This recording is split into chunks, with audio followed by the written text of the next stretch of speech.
H hərfinin yazışı, H boğaz hərfidir. Dilimizdə belə hərf yoxdur. Artıq cim hərfini yazandan sonra H hərfini yazmaq çox asan olur.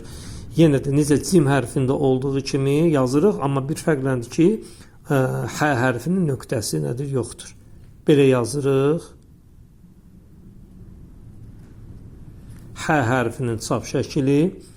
İndi isə H hərfinin soldan birləşmə variantı. Bax, belə yazırıq.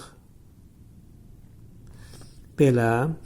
Sonra H hərfinin sağdan və soldan birləşməsi, yəni ortada gəlmə variantı.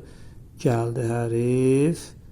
Yenə rusqanı dəftərimizdən çəkmədən, baxın, H hərfinin ortada gələn variantı və nəhayət H hərfinin sonda gələn nədir variantı. Yenə də biz bu cür bunu bax belə yazırıq.